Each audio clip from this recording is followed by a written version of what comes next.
Hello, j'espère que vous allez bien. Dans cette vidéo, on va voir comment les narcissiques préfèrent-ils mettre fin aux relations.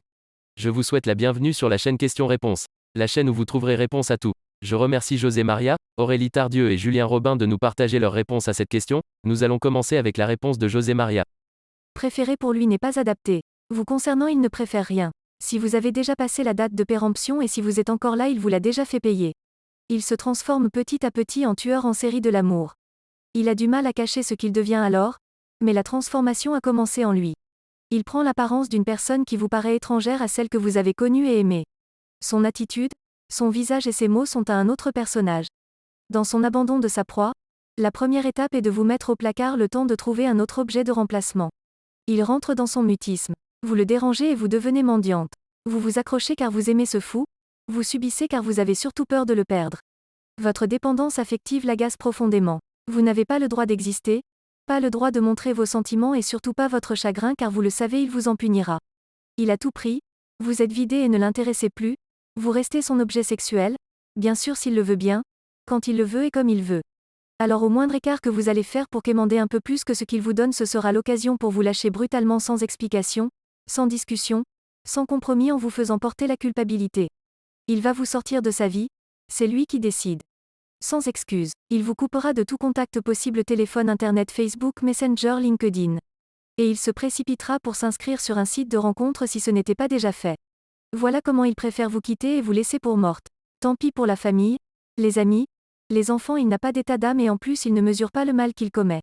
Ce n'est qu'un résumé. La réponse suivante est de Aurélie Tardieu. Les ruptures avec un narcissique sont toujours brutales. J'ai pu observer 2 cas de figure. Je les ai vus mettre fin à des relations au moment où la personne s'y attendait le moins. J'ai 2 exemples, que je connais car elles sont les ex d'un ex-PN, ce sont eux qui mettent fin à la relation. L'une d'elles était chez lui en train de repeindre son salon à lui. C'est lui qui voulait repeindre un mur mais travaillant, elle lui a proposé de l'aider. Il est parti travailler dans l'après-midi, pendant qu'elle poursuivait les travaux de peinture. Quelques heures plus tard, elle arrivait au bout de ses secondes couches, il l'appelle pour lui dire « Je suis sûr que tu n'es pas amoureuse de moi, alors je préfère te quitter. J'aimerais que tu ne sois plus là quand je rentre. » À noter qu'à cette période, il entamait une nouvelle relation à distance. Cette nouvelle relation devait passer le week-end suivant chez lui. C'est elle qui me l'a raconté. Au bout de 9 mois de relation. Une autre à laquelle il avait promis un séjour en Italie. Ces périodes se passent en fin d'année. Tout semblait rouler en apparence. Ils avaient programmé de fêter le jour de l'an ensemble chez des amis à elle. Amis qui le connaissaient aussi assez bien, puisque cela faisait 1 an qu'ils étaient ensemble. Ils devaient passer la chercher vers 20h pour faire le trajet ensemble. Ils se sont eus au téléphone dans la journée pour s'organiser. À 19h45 il l'appelle, pour lui dire qu'elle y aille seule car il mettait fin à la relation car il pensait qu'elle voulait sûrement avoir des enfants et que ce n'était pas son choix. Elle s'est donc rendue seule à son jour de l'an. C'est une connaissance à moi et amie de cette fille qui me l'ont raconté. 2. Il y a aussi l'option du coup fatal, où tout est mis en scène pour que le ou la partenaire n'ait d'autre choix que de rompre.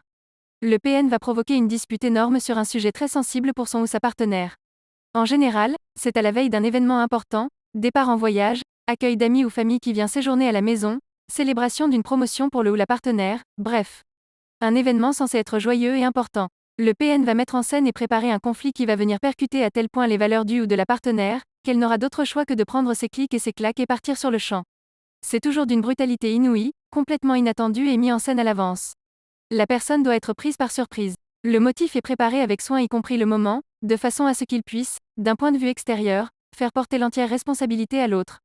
Dans son scénario, il doit pouvoir facilement s'en tirer avec les honneurs, voire conforter en fonction de ce qu'il va pouvoir raconter ensuite.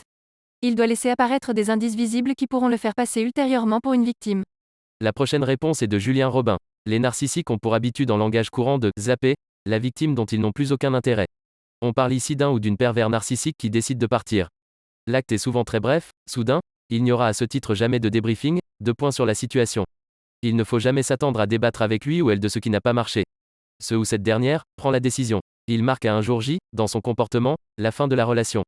Il ou elle peut également continuer à côtoyer le ou la conjoint, alors que dans son esprit, et par voie de conséquence, pas dans le vôtre, il ou elle a cette décision parfaitement arrêtée dans ses actes et son comportement. Cette décision personnelle du PN pourra vous amener à vous retrouver dans des situations où ce ou cette dernière n'hésitera pas à vous demander des recommandations, des conseils, ou directement vous demander si vous ne pouvez pas lui proposer de la chair fraîche. Tu n'as pas des copains ou des copines canons à me présenter vu qu'on n'est plus ensemble ? Le sadisme, la perversion pourra connaître à ce moment précis son dernier sursaut d'orgueil à votre encontre, pour vous enfoncer et vous blesser une toute dernière fois.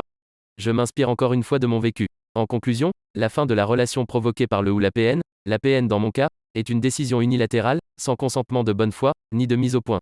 C'est une façon d'asseoir leur contrôle, de vous laisser dans un dernier flou artistique dévastateur, c'est ce qui va entraîner la longueur de votre reconstruction également. Le silence radio et l'indifférence face à vos relances seront le terreau de ce ghosting sidéral.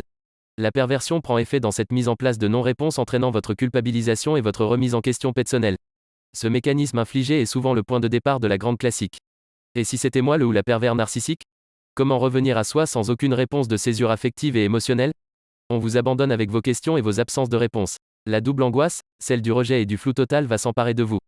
C'est à ce moment précis que beaucoup de victimes entament une reconstruction et cherchent leur réponse par le biais du net en posant dans la barre d'outils Google, la longue liste des questions qui les abîment. Comme à mon habitude une citation pour illustrer mes explications de Ralph Emerson. Ce qui se trouve derrière ou devant nous n'a que peu d'importance comparé à ce que nous avons en nous. C'est la fin de la vidéo, merci d'être resté jusqu'à la fin. Merci d'avoir regardé cette vidéo, si elle vous a plu, vous pouvez vous abonner et laisser un like sur cette vidéo.